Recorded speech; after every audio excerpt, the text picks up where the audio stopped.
Hey everybody, welcome back. This week we're going to talk about goals and why you may not be reaching yours.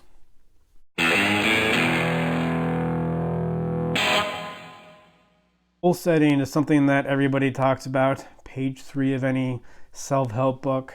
Setting goals is important. People who set goals 75% more likely to get what they want, creates intention, it provides structure for your life, all these great things, and I agree.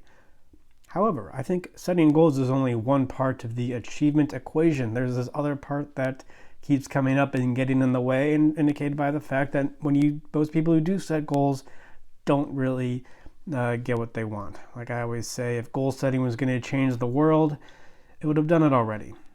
But there's something else going on, and in this video, we're going to talk about that something else. And I speak from experience because not reaching a goal, that's just a euphemism for failure. And I've had my share of failure, most notably something that you guys probably know about. I was kicked out of Columbia, my graduate program that I was in.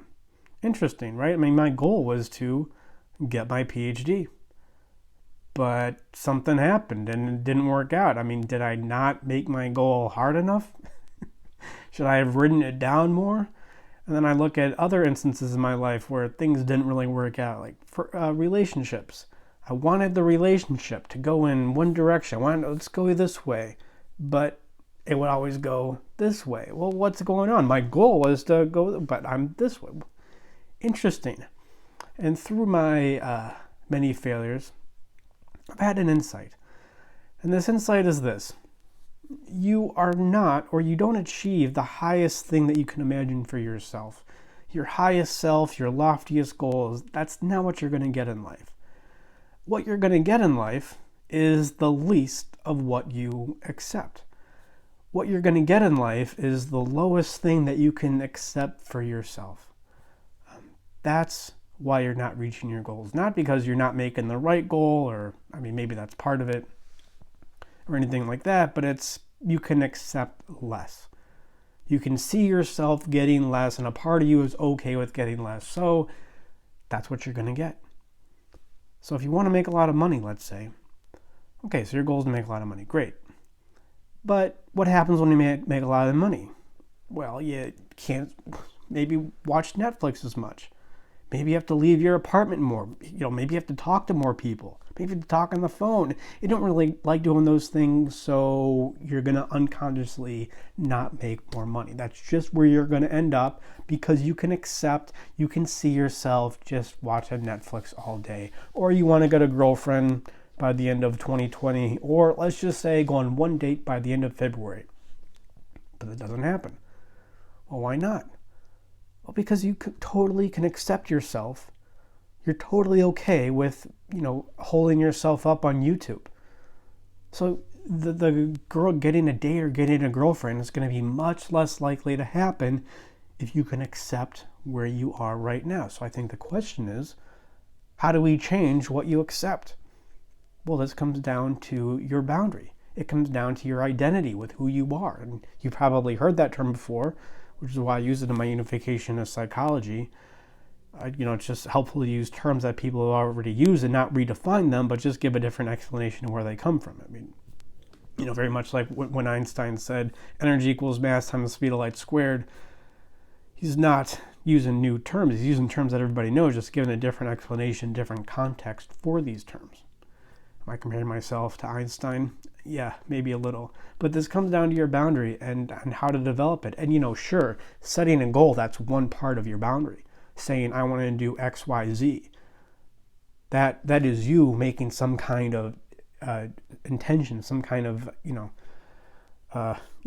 that's who you are in a sense. But that's only a small part of who you are. There's this whole other part of who you are that if it's not aligned with X, Y, Z, it's going to get in your way of achieving that.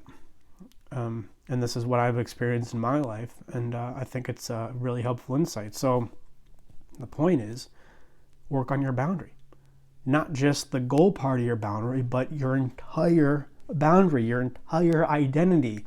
But the problem here is the way to your entire identity, especially parts of your identity that you don't want to see, the way to developing this is through that one thing that most guys don't want to look at, your emotions. Oh, emotions are irrational. Don't worry about those. Oh, I feel jealous. Well, I'm just going to convince myself that feeling jealous is irrational. It is not the right way to feel. It means nothing more about me than that, and I'm just going to focus on my goals. Yeah, that is a recipe for not achieving your goals ever, because you're in denial about who you are. So we have to look at our emotions. And this has become a lot easier to do now through the work that we've done here, through our unification of psychology. We know exactly what emotions are and exactly how they're structured. And given that, we know exactly how to talk about them in therapy. To develop our identity. From our development of an identity, we become more self-aware, and then we're not only much more likely to reach our goals, but much more likely to choose a goal that's probably going to be more in line with who we are. Like me at Columbia. I mean, did I really want a PhD from Columbia? I mean, it would have been nice. That would have looked good hanging on the wall, but,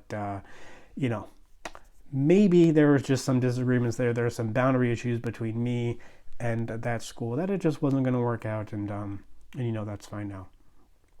But this ultimately comes down to you and your boundary and developing that, and that's what we've done here at Animus. If you're not sure where to go, animusempire.com/schedule. Free 30-minute consultations just to figure out where you are and where you want to go in your life, and some issues that may be getting in the way, and we see if we can help you with that. So thank you guys. I'll leave it there. Please like and subscribe. And always remember that when you're not really getting what you want in life, it may be because that's not really what you wanted in the first place.